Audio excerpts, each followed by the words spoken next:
Hey toy collectors, welcome to another super exciting outrageous toy review. Today we're taking a look at the G.I. Joe Eco Warriors Eco Striker. Hasbro released the Eco Striker as a good guy vehicle for 1992. If you know much about G.I. Joe, you instantly can recognize the Eco Striker is a retool of the All Striker. It came out in 1985. The sample I have here is actually a Fun School version from India, so the shade of green is a little funky. I know, I'm this one weird Joe collector that has a Fun School All Striker and not the American release. The Eco Striker was released as part of the second wave of Eco Warrior figures. I have it here loaded up with all the Wave 1 guys. The box for it featured Flint from Wave 1 and the Wave 2 Deep 6 and Barbecue figures. But since I don't have them complete and haven't reviewed them for this channel yet, I'm using the Series 1 Eco Warriors guys. The Eco Striker is a dune buggy type vehicle. I assume it's all weather, all environment, just like the All Striker was. It has a seat for a driver here. There's a little steering wheel that he can hold on to. It's kind of a yoke type steering wheel. Next to him in the co-pilot seat, there is a little tiny camera that has a cord that goes up to the gun. So that makes the co-pilot guy the gunner. And then there are foot pegs on the side for carrying additional troops, like Ozone here. The All Striker is molded in bright blue, which was the direction the line was going in at the time. Bright, colorful toys that really grabbed kids' attentions to compete with X-Men, Power Rangers, and Ninja Turtles. The secondary color on this vehicle is yellow with the roll cage, the cannon on the top, as well as the caution tape stickers. At this point in the line, we're getting the paper stickers that have outlines on them. They're not as nice as the earlier stickers in the Joe line, but they'll have to do. I do enjoy the fact that this comes with a big Eco Warrior logo on it. I kind of like the branding for the sub-teams that way. One of my favorite features on this vehicle is actually the green headlight lenses. They're clear on the original All Striker, but it's kind of a nice touch. It really makes them pop here. The vehicle has suspension and steering, as well as suspension for the whole vehicle. It's kind of shot on this one, but it is built into it. Now that we've got the troops moved out of the way, it's easier to see into the cab. It's got some texturing on the seats here. There's that steering wheel. There's some dashboard details. And then that little camera here for our gunner. It's got a little bit of a pivot to it, but not much. And that standard black Joe cord goes up through the roll cage to the cannon on top. The Eco Striker features two black antennas. Mine are stressed here from this probably getting rolled over by a kid. Most times All Strikers have very bent up antennas because you just can't play with this toy without stressing those. Here is the water cannon. You can see it has color change battle damage on it. This would have been if sprayed by enemy figures or dunked in water. The orange spots, the pink spots would appear. So you can load it up with water and squirt it. I'm not actually going to demonstrate it because I don't want to damage the paper stickers on this vehicle. It's kind of old. But if you haven't seen any of these water squirting things, I'll insert some footage of a similar weapon firing.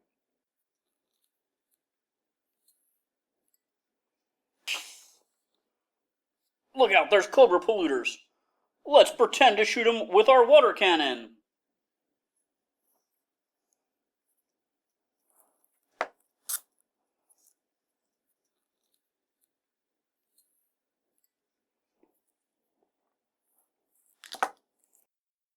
Yo, Joe! In the back of the vehicle here, we have the engine cover, the engine, and my favorite part, the Do Not Litter sticker. This engine cover should be removable, but they are often very tight on All Strikers and the other variations of the All Striker. I actually got this one off pretty easy. And here is the removable engine. This is very model kit-like, having an engine that you can remove or that you can see. The All Striker is pretty much the only Joe vehicle that this was a feature on, but they actually used it later for the Mobile Command Center.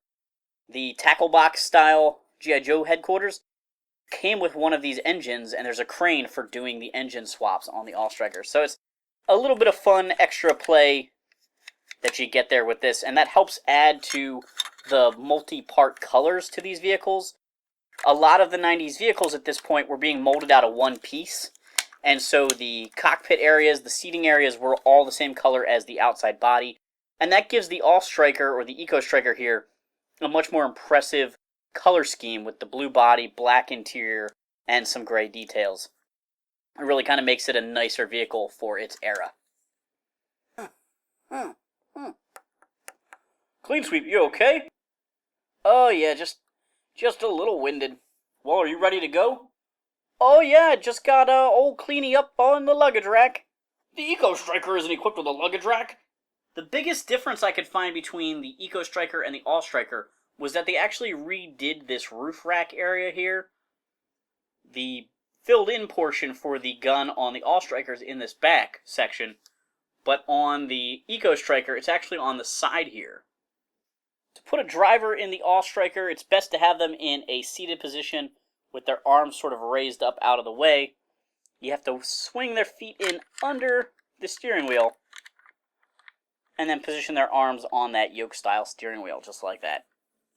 Passengers on the other side have a little less of an obstacle, but the dashboard is a little bit lower, making it almost as much of a challenge to get a figure in.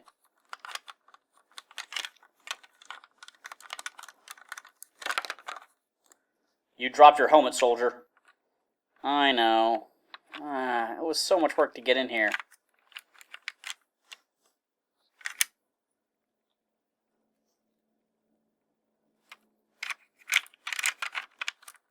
Better?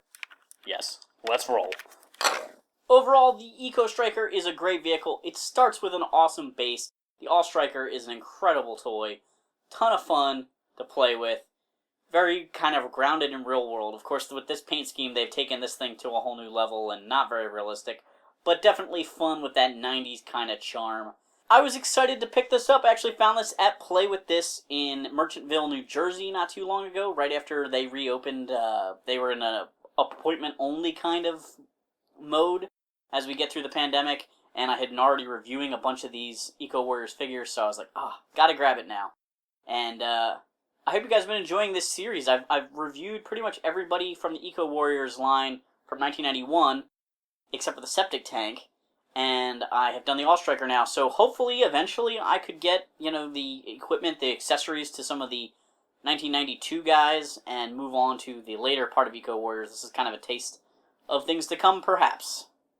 Thanks for watching this super exciting, outrageous toy review. Make sure to like, subscribe, and check out our other videos.